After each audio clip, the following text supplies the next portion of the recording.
Hoy hay un mensaje especial. Sí, todos son especiales.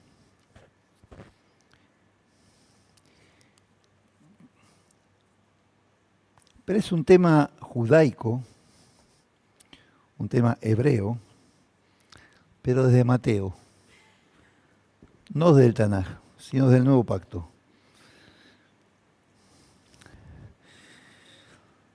Y un tema poco explotado, poco analizado. Es algo que marcó la historia bíblica para siempre y nos marcó como creyentes para siempre.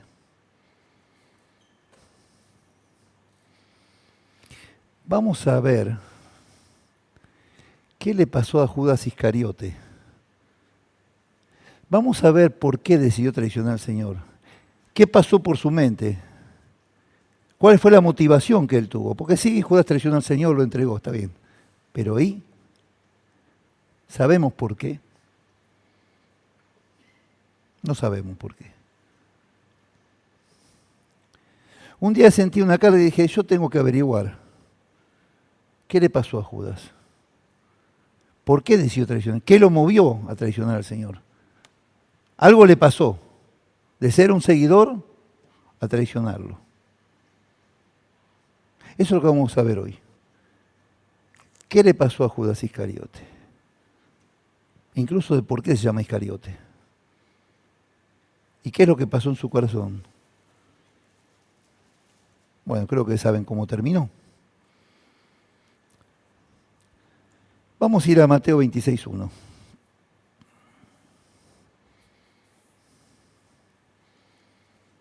Está mezclado con la cena del Señor. Pero no vamos a analizar la cena del Señor. Vamos a analizar exclusivamente qué le pasó a Judas Iscariote.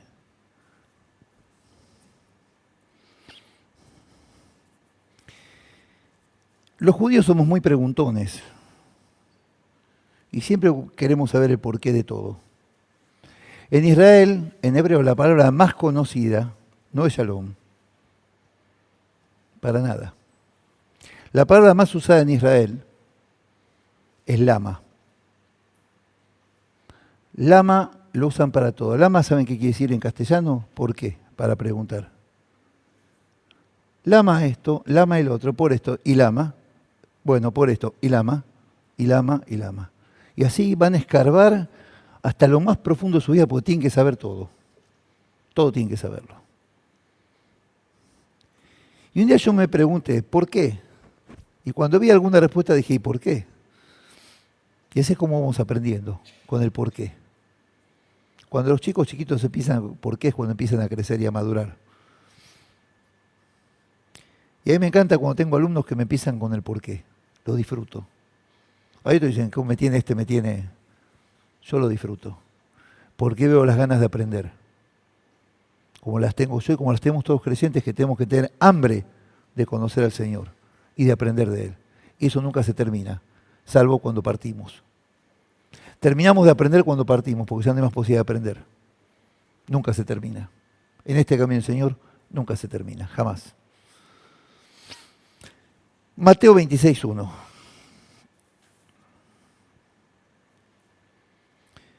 Cuando acabó Yeshua todas estas palabras, dijo a sus discípulos: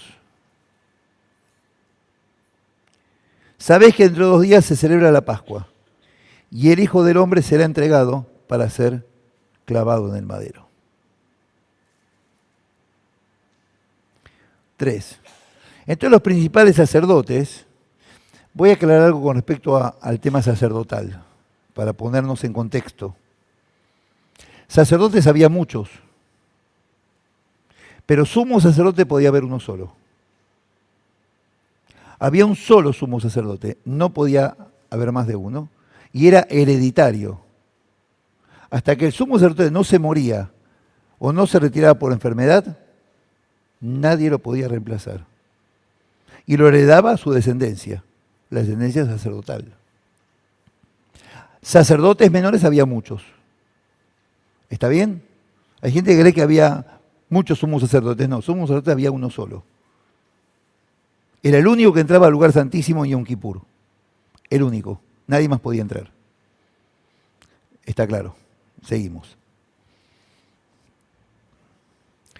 Entonces los principales sacerdotes, los escribas y los ancianos del pueblo se reunieron en el patio del sumo sacerdote llamado Caifás.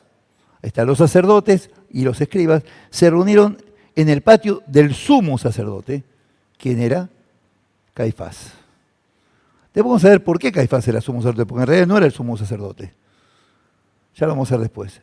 No era el sumo sacerdote. Lo pusieron como sumo sacerdote, pero no lo era. 4. Y se confabularon para prender con engaño a Yeshua y matarlo.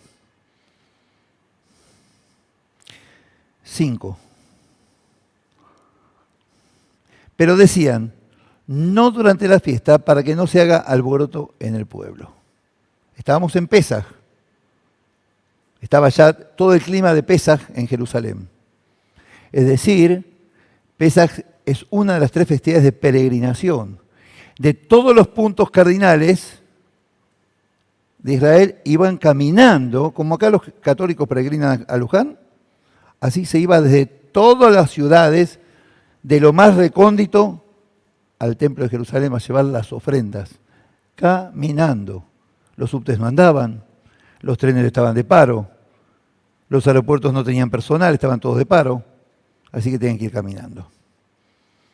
Es decir, cuando pasa este momento, esta situación, todo el pueblo hebreo estaba en Jerusalén concentrado, yendo al templo de Jerusalén. O sea que Jerusalén estaba invadido, no había lugar para nada. Por eso decían, no durante la fiesta para no crear alboroto. Ya vamos a ver por qué. Bueno, acá empezamos con la reflexión. El Señor advierte a los discípulos lo que va a suceder, que va a ser entregado. Él ya sabía que iba a ser entregado.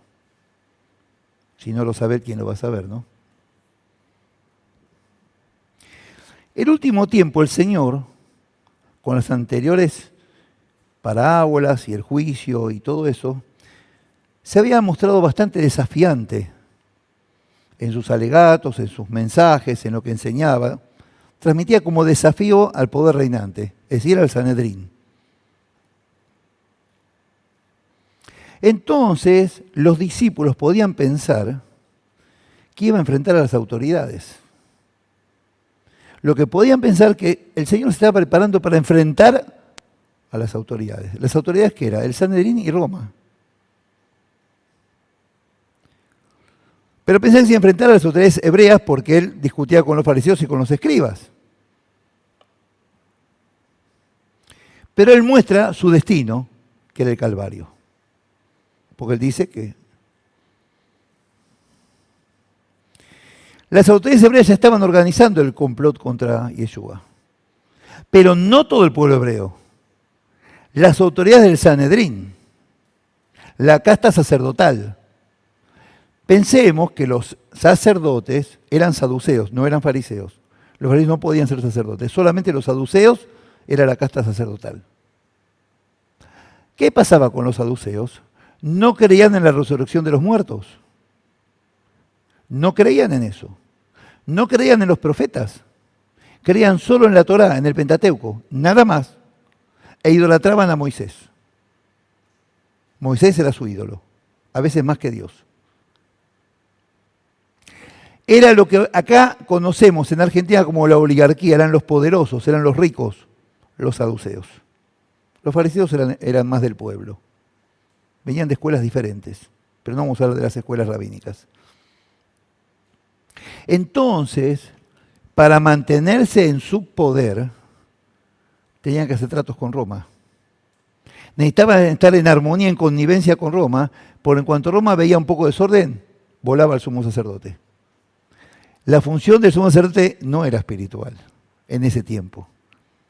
La función ante Roma era mantener la calma en el pueblo hebreo, que no haya alboroto, que haya tranquilidad. Roma no soportaba el alboroto. El alboroto significa manifestarse contra el César, y eso no se podía permitir. Entonces tenían miedo de atraparlo en Pesaj porque había gente que iba a armar escándalo, que creían en el Señor, sobre todo los galileos, los que venían de la Galilea del norte de Israel. Tengo que explicar todo esto para que se entienda lo que estaba pasando, si no es imposible.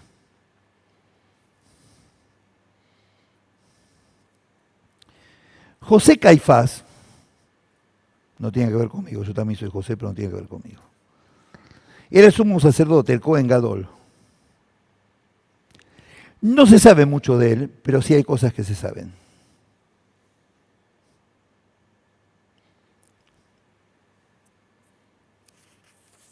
Algo ya expliqué que pasaba con el sumo sacerdote, que era hereditario. Pero desde que Roma se apoderó de Palestina, pero no eran los musulmanes los árabes, como reclaman ahora. Ellos se apropiaron del nombre Palestina. Palestina era Israel. Yo de chiquito soñaba con ir a Palestina a estar con mi pueblo, que es Israel. Palestina era Israel. Los musulmanes lo tomaron y se apropiaron. Pero ellos no son los palestinos. Los palestinos eran los israelíes, los hebreos que vivían ahí en esos tiempos. Roma, ¿qué conquistó? Palestina, no Israel. El Estado de Israel se declaró en el 1948. ¿Se entiende lo que estoy diciendo? Los sacerdotes se sucedieron muy rápido, uno tras otro, ya que los romanos los nombraban en forma arbitraria, según su necesidad o conveniencia. Ya los sacerdotes no era como los tiempos del primer templo, donde los sacerdotes estaban hasta que se morían como sumos sacerdotes. Fíjense hasta qué punto estamos viendo un poco de historia, pero tenemos que conocer todo esto, es fundamental. Si no, no podemos saber lo que pasó y por qué. Entre los años 37 antes del Señor y el año 67 después del Señor, es decir, durante 104 años, la cuenta es matemática, cuando fue nombrado el último antes de la destrucción del templo, hubieron no menos de 28 sumos sacerdotes. No menos de 28 en 104 años.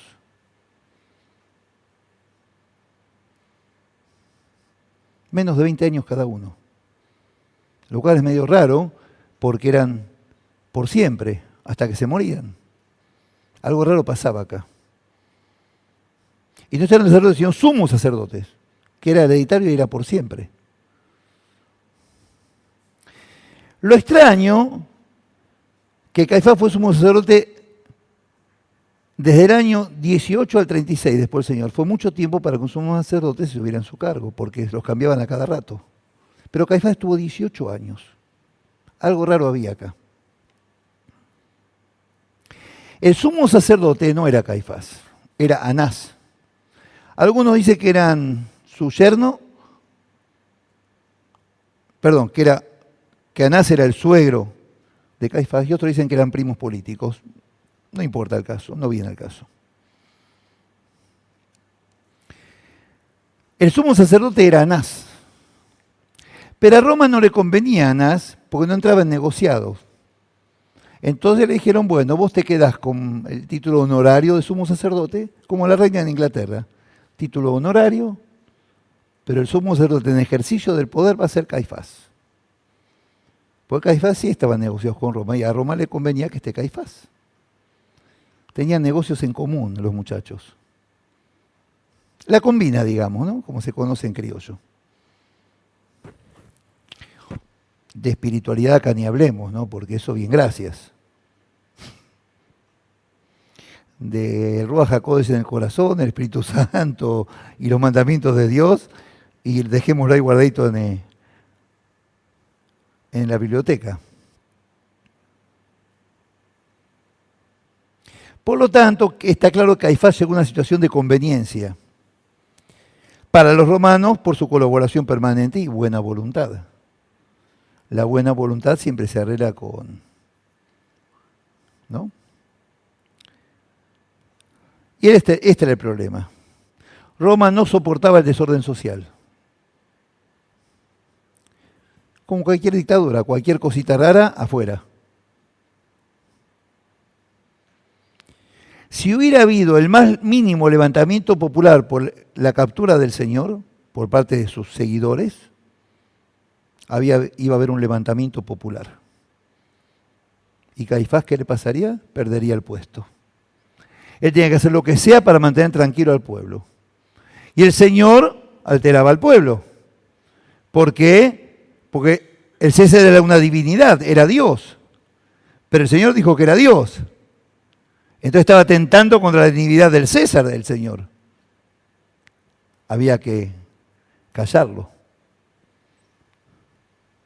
Y si el Señor era el sumo sacerdote, porque el Señor es el gran sumo sacerdote de sacerdotes, el único verdadero es el Señor, ¿dónde quedaba Caifás? Sin laburo. A pedir limosna a la calle. No se podía permitir. No se podía permitir. Molestaba a Roma y molestaba a Caifás. ¿Qué había que hacer? Afuera. Eliminarlo. Esa era la situación.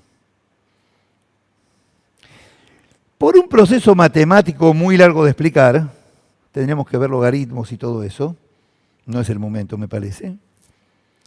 Flavio Josefo, el gran historiador del judaísmo de esos tiempos, repudiado por el judaísmo, porque amó a Roma y se lo consideró un traidor, pero es un gran historiador. Cuenta en el libro La guerra de los judíos, libro 6, capítulo 9, versículo 3, que hicieron un censo los romanos a través de Caifás y llegaron a la conclusión que en ese momento que venía Pesaj, habían aproximadamente en Jerusalén, no menos, para esos tiempos es una barbaridad, no menos de 2 millones y 3/4 de seres humanos. En esos tiempos 2 millones de personas en la sociedad era una barbaridad. Era una barbaridad. Todo Israel en Jerusalén, imagínense. Pero había otro problema más grave. Muchos galileos. Es decir, todo el norte de Israel, la Galilea.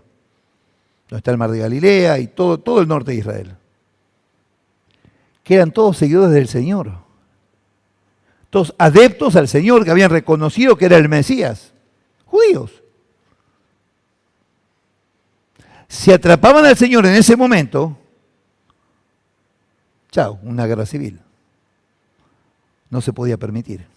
Entonces había que hacerlo en secreto, sin alterar nada, sin que nadie sepa nada. Esta es la situación.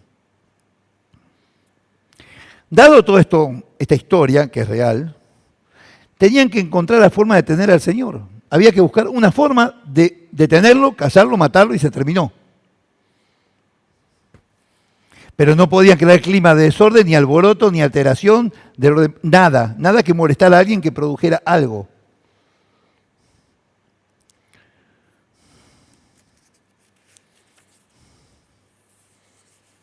Caifás, muy hábil, quería hacerlo después de la festividad. Una vez que terminara la fiesta, que todos se fueran a sus casas. Entonces ya iba a ver los habitantes normales de Jerusalén y era más fácil contenerlos. Pero tenían a Judas que iba a proveer la solución. 26:14. Entonces uno de los 12, que se llamaba Judas Iscariote, fue a los principales sacerdotes. Y le dijo, ¿qué me queréis dar? Y yo os lo entregaré. Ellos le asignaron 30 piezas de plata. Él fue bien, no puso precio, eso sí. Él dijo, denme lo que quieran.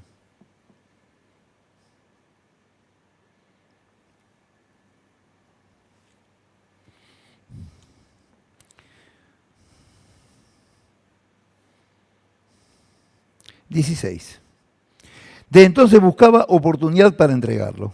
A partir de ese momento, cuando le ofrecieron dinero, buscaba oportunidad para entregarlo.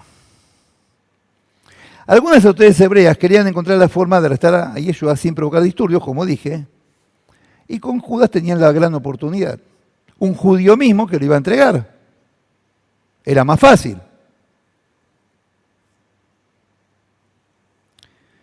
Bueno, acá viene. Podía haber solamente 3 razones para que Judas tomaba esta decisión. 3 razones. Una, pudo haber sido por avaricia.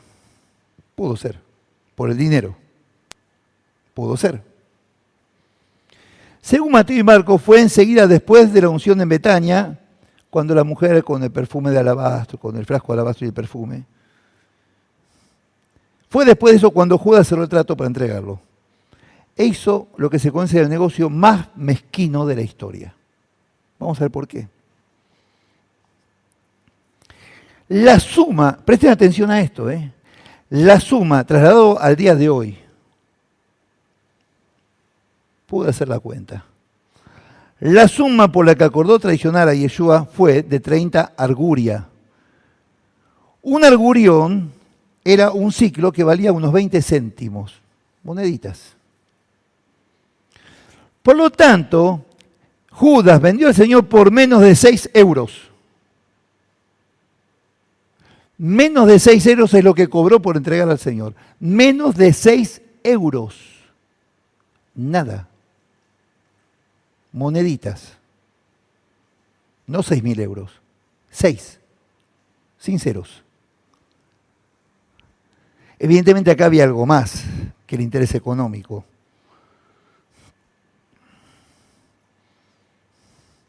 Si la avaricia fue este motivo de traición, es el ejemplo más terrible de bajeza que puede haber. Segunda opción. Es probable que fuera por un odio terrible basado en una desilusión fatal. Ahí cierra un poquito más. Se supone que Judas estaba desilusionado del Señor. Por el Señor no, por lo que él esperaba del Señor. Él esperaba lo que muchos hebreos esperaban, al gran libertador. Los hebreos siempre habían tenido un sueño de poder. Por tanto, tenían sus nacionalistas extremos, que están preparados para cometer crímenes y violencia para echar a los romanos de Palestina. Título: los celotes. Los celotes eran unas 4 sectas: saduceos, fariseos, esenios y celotes. Los que decían que había que matar romanos, agarraban la espada y cortaban cabezas de romanos. Los guerrilleros de la época. Ellos creían que con la lucha armada era como veía que se podía eliminar a Roma, que Roma era la opresión, no el pecado. El problema era la comprensión de qué era la libertad para ellos y qué era para el Señor. La libertad era liberarse de Roma, punto, era militar, era geográfica, no era espiritual.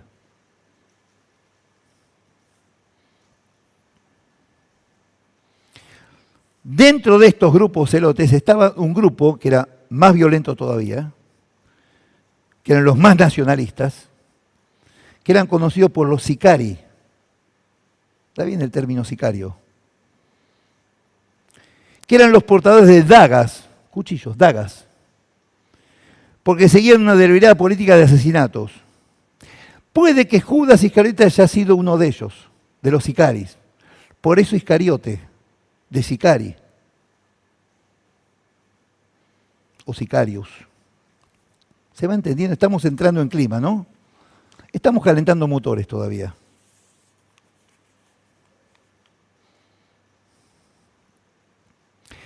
Es probable que se haya adherido a Yeshua, el dirigente divinamente inspirado que era el Señor, que con su poder milagroso podría dirigir la revolución armada contra Roma. Eso es lo que puede ser que Judas haya esperado del Señor. Y se sintió defraudado cuando vio que el Señor iba para otro lado. Pudo notar que yo había tomado el camino al Calvario en vez del camino a la revolución armada. A causa de esta decepción, frustración, o como quieran llamarlo, yo no soy psicólogo, la devoción de Judas por el Señor, como todos los seguidores del Señor, se convirtió en desencanto, frustración. Luego en un odio tal que buscó la muerte del Señor, a cual había esperado tanto tiempo, porque no cumplía las expectativas que él tenía de lo que tenía que ser el Mesías. Es probable que lo haya odiado tanto porque no era el ungido que esperaba o que quería que fuera. Parece complicado, ¿no? Opción tercera. Puede ser que Judas no pretendiera que muriera. Puede ser. Hay que ser con mente abierta y pensar en todas las posibilidades. Puede ser que en el Señor viera el dirigente divino. Puede ser que pensara que Yeshua iba demasiado despacio en este intento de libertad. Y con esta actitud de él de entregarlo, obligarlo a actuar. De esta forma que el Señor se sintiera presionado a actuar y demostrar que era el libertador. También que no se entregó para obligarlo a rebelarse. Se entregó, se iba a rebelar, iba a sacar un cuchillo y empezar a clavar dagas a los romanos. Eso esperaba Judas, en su sentir de libertad. Y en esta opción es la que más se cree. Por eso él después se sintió tan mal cuando lo entregó. Y no sé si saben cómo terminó, pero lo vamos a ver.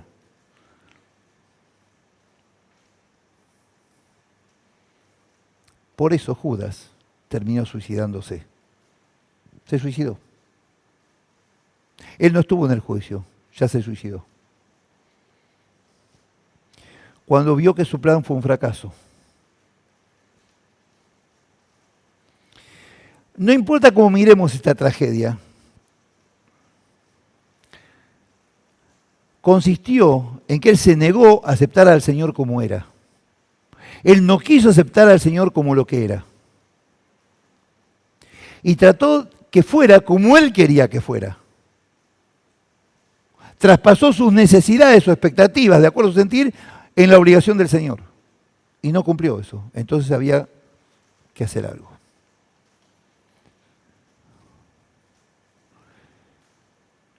Nosotros no podemos cambiar al Señor como quisiéramos que fuera a gusto nuestro. Cuando decimos, concédeme esto, ¿y por qué no me lo das si yo quiero esto? Y no aceptamos su decisión para nuestras vidas. Nos resistimos. Hay que entender que Yeshua nos cambia a nosotros, no nosotros a Él. Eso es lo que no entendió Judas. Así nos hizo el Señor, a imagen y semejanza. A imagen de Él tenemos que ser, no Él a imagen nuestra. Nosotros no lo creamos a Él, Él nos creó a nosotros. Hay que invertir la situación. No podemos usarlo para que sea como queremos, sino que seamos como Él quiere que seamos. Judas se creyó que él sabía más que el Señor, en definitiva. 26:20. Cuando cayó la noche, sentó a la mesa con los 12, y mientras comían dijo, de cierto os digo que uno de vosotros me va a entregar. 26:22. Entristecidos en gran manera, comenzó cada uno a preguntarle, ¿soy yo, Señor? 23. Entonces él respondió, dijo, el que mete la mano conmigo en el plato, ese me va a entregar. 24. A la verdad el Hijo del Hombre va, tal como está escrito de él, pero hay de aquel hombre por quien el Hijo del Hombre es entregado. Bueno le fuera a ese hombre no haber nacido. Clarísimo. 25. Estoy respondiendo Judas, el que lo iba a entregar, dijo, soy yo, maestro, le dijo, tú lo has dicho. Está claro que Judas tuvo que planear todo esto con mucho cuidado y astucia, para que los otros discípulos no se dieran cuenta, si no lo hubieran matado, defendiendo al Señor.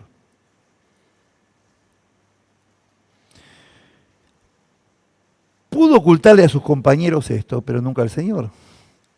Nadie le puede ocultar algo al Señor, nosotros tampoco.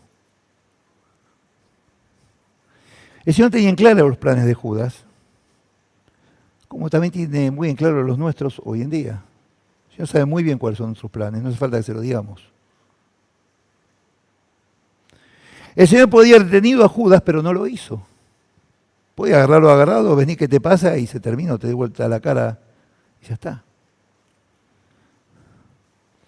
El Señor siempre utiliza la invitación del amor, no la violencia, jamás. Por eso poner otra mejilla, por eso perdonar al enemigo. Dios usa la invitación del amor y no del odio, no de la venganza, no del rencor. Eso nos enseñó y eso hizo. Dios no nos obliga a nada, nos invita a seguirlo. Nos ofrece la posibilidad de salvarnos. No nos pone un revólver en la cabeza. Cuando el Señor trata que alguien deje de pecar, hace dos cosas. Uno, pone a la persona cara a cara con el pecado. Le muestra clarito, trata de que se detenga y piense en lo que está haciendo. El Señor trata que la persona se horrorice del pecado que comete y que esto lo haga volver al camino de Dios. La otra opción, la segunda parte, lo pone cara a cara consigo mismo, lo invita a que lo mire de frente a ver si puede, que la persona se dé cuenta y del amor del Señor que desea impedirle que peque. El Señor con su amor le muestra que desea que no peque. Eso es lo que hace el Señor. A pesar del amor del Señor, Judas sigue adelante con su plan. Bueno, algo hacemos cuando no seguimos las señales de Dios, ¿no? Y hacemos la que se nos da la gana. 26:47. Ya terminamos enseguida, ¿eh? No desesperen.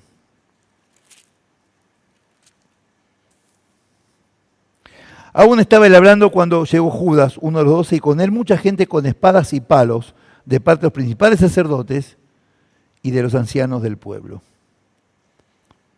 48. Y el que lo entregaba les había dado señal diciendo, al que yo bese, ese es prendedlo.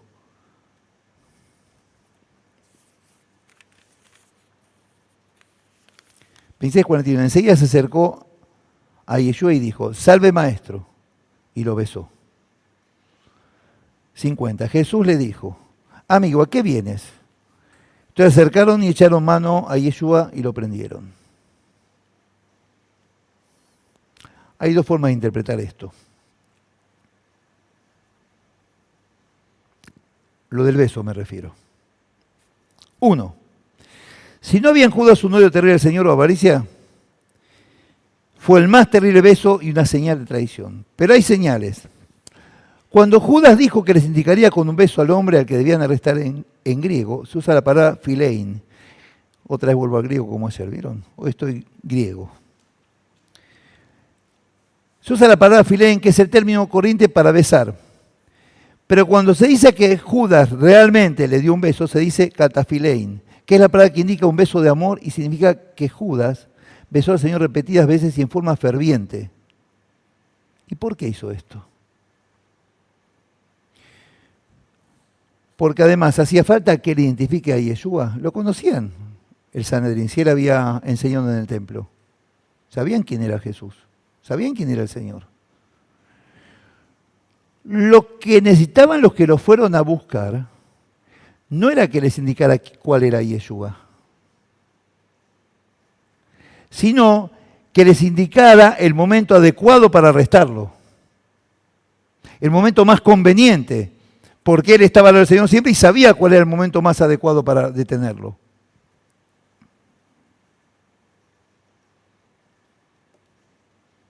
Los que Judas llevó a Getsemaní eran siervos de los principales sacerdotes y de los ancianos del pueblo.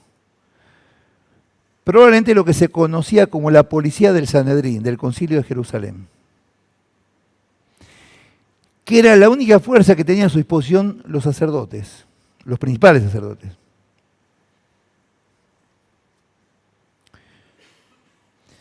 ¿Cómo no iban a saber quién era el Señor si hacía poco había limpiado el templo de los comerciantes y los cambistas y los sacó a latigazos? El escándalo que se armó, reventó todas las mesas a latigazos, reventó a los comerciantes, los echó a patadas. ¿Cómo no iban a saber quién era el Señor? Claro que lo conocían. Lo invitaban a enseñar en el templo.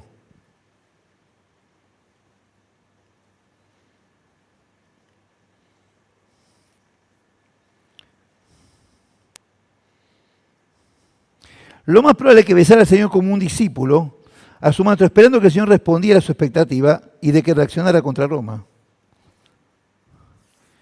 Y lo curioso es que después de la escena del beso, Judas desaparece hasta que se suicida.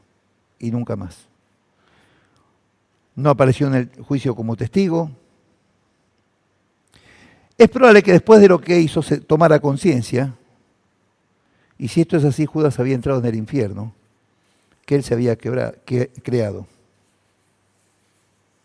No hay peor cosa que tomar conciencia de las lamentables y terribles consecuencias del pecado. No hay peor consecuencia. 27:3.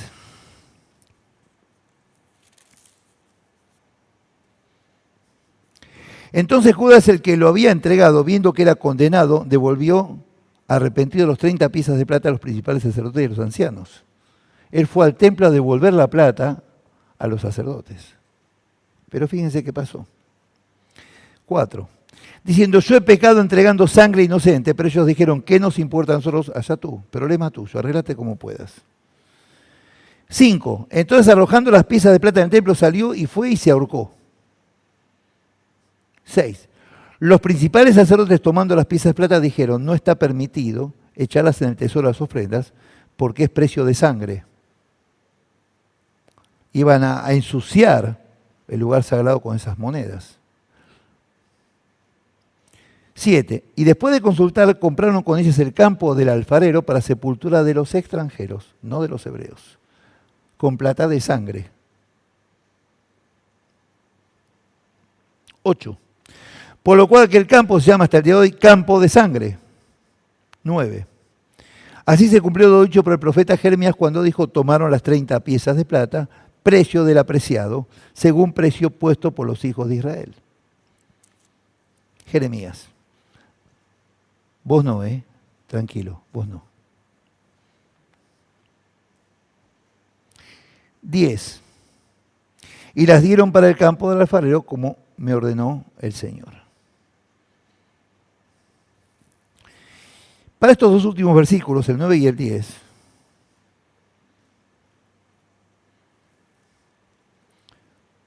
pueden leerlo en Zacarías 11, 12 y 13. En la exégesis rabínica se habla de los 30 justos que acompañaran a Abraham. Y acá aparece la última parte de la tragedia de Judas. No importa cómo interpretamos la mente de Judas, hay algo claro. Judas comprendió lo que había hecho. Tuvo conciencia y por eso se suicidó. No pudo soportarlo. Mateo nos dice que Judas llevó el dinero y lo tiró en el templo.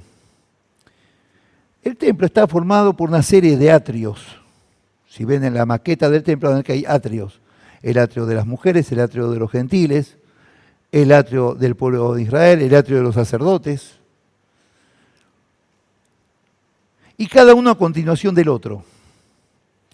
Judas en su desesperación entró por el atrio de los gentiles, pasó por el atrio de las mujeres, pasó hasta el final del atrio de los israelitas y no podía avanzar más porque llegó al atrio de los sacerdotes donde no podía pasar, no era sacerdote. Al final de este atrio estaba el templo propiamente dicho, el lugar santo y luego el lugar santísimo. Judas llamó a los sacerdotes para que recogieran el dinero y no fueron a tomarlo. Y Judas se los tiró de lejos y se marchó y se ahorcó. Los sacerdotes recogieron el dinero y al estar contaminados no podían ingresarlo en su templo y compraron este campo. El suicidio de Judas muestra el fracaso de su plan. Y para terminar, hay dos verdades sobre este pecado. 1. No podemos atrasar el reloj. No podemos hacer lo que hicimos. Una vez consumado, no se puede revertir el acto en sí. Es decir, si hacemos algo, metimos la pata, eso no se puede volver atrás. Vamos a suponer, yo soy soldado, soy policía y tengo que manejar un arma porque mi trabajo me lo requiere, tengo un arma. Estoy limpiando el arma, se dispara y maté a una persona, sin querer. Se me disparó el arma, un accidente como tantas veces ha pasado. No fue intencional, no fue mi intención en lo más mínimo. Fue un accidente. Lo concreto es que la persona murió. Algo concreto, la persona murió. No la puedo revivir. Es esto. Hice algo y ya no lo puedo dar marcha atrás. Puedo arrepentirme, puedo pedir perdón, pero no puedo volver atrás. Difamé a alguien, lo escucharon personas, ya está, esas personas lo van a contar. No puedo borrar y decir, no, yo no dije nada. Todo el mundo escuchó. No hay forma de retroceder con eso. Hay forma de arrepentirse y pedir perdón, pero el hecho está consumado. Eso no, el reloj no se vuelve atrás. No se puede traer al presente algo que ya hicimos para poder modificarlo. Y para eso, ¿cómo se evita? Pensar cada cosa antes de hacerla. Meditar cada paso que vamos a dar. El Señor, Dios Padre, en la creación, en los 6 días de la creación, Génesis, observó cada día y vio si estaba bien lo que hizo y dijo, y Dios vio que era bueno. Cada día. Él se observó a sí mismo. ¿Por qué no nosotros? El mensaje es ese, de la creación. Por eso el Shabbat, para pensar lo que hicimos en la semana, y ese día no pensar en el trabajo, no en el estudio, no en el dinero, sino en las cosas de Dios. No es para tirarnos a dormir todo el día. También, pero una parte del día es para dedicar a esto. El problema del pecado es que uno puede odiar lo que ganó cometiéndolo.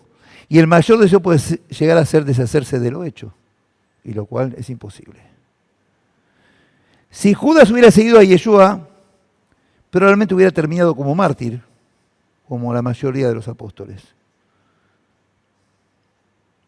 Pero como siguió su propio camino, fue su propia mano que causó su muerte. Y no es que lo mataron por seguir al Señor. No es como Pablo, como Juan.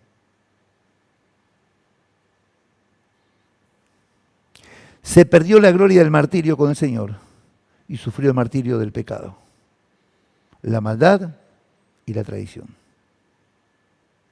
¿Qué nos enseña esto? Terminé, quédense tranquilos. ¿Qué nos enseña esto? Que tenemos que tener mucho cuidado cuando tomamos una decisión. Que tenemos que tener mucho cuidado hasta cuando movemos una mano, porque a lo mejor hay un chico ahí y le pegamos una bofetada sin querer. Tenemos que tener cuidado cada paso que damos para no hacer daño a otro y por tanto no hacérnoslo a nosotros. Cada cosa que hacemos marca a los nuestros, sea hijos, nietos, la congregación o lo que sea. Cada cosa que hagamos marca para bien o para mal, para bendecir o para hacer sufrir. No digo maldecir porque no siempre queremos maldecir a alguien, a veces sin querer hicimos un daño. Para que esos accidentes no pasen lo menos posible, hay que pensar cada decisión. Todo el día, los días nos llaman de los bancos, hay un préstamo preotorgado, venga, tiene 200.000 pesos, tiene 300.000 pesos, 50.000, cómprese lo que quiera, váyase a Europa de vacaciones a crédito. Ah, sí, la verdad está bueno, me voy a Hawái, me voy a Cancún, qué bueno. A los 6 meses estoy llorando por los rincones, ¿cómo lo pago esto? Disfruté unos días, bárbaro, y después 10 años sufriendo a ver cómo hago para salir de esta. Tenemos que pensar, sobre todo nosotros los creyentes, cada cosa que hacemos. Mira este de los mesiánicos de allá de Sarmiento, la que se mandó. ¿Y quién es? Y es Isaías, el músico. Ya me enteré de Isaías, después vas a ver. Es un chiste, es un chiste. Tenemos que tener cuidado. Cada decisión que tomamos puede afectar a muchas personas. Puede hacer mucho daño. Tenemos que tratar de pensar con el pensamiento del Señor, de buscar hacer el bien, de buscar bendecir y ser bendición con actos conscientes, con actos pensados. No apurarse en nada. El Señor podía haber hecho esto y hacer el mundo en un segundo. Si es el Shaddai, el Todopoderoso. 6 días tardó. Para Él es un siglo. Si Él en 2 segundos podía haber hecho todo. Así y ya está. Todo fue por su palabra. 2 palabras y estaba todo creado. Se tomó 6 días. ¿Por qué nos vamos a apurar en las decisiones? Una chica ve a un muchacho por primera vez, me enamoré, ya está, me quiero casar. Y va a sufrir el resto de su vida. Si no es de Dios, va a sufrir el resto de su vida. Mejor esperar. Esperar los tiempos del Señor. Consultar con Él si es bueno lo que voy a hacer. Y de esa forma, por lo menos, estaremos más relajados. Que el Señor le bendiga.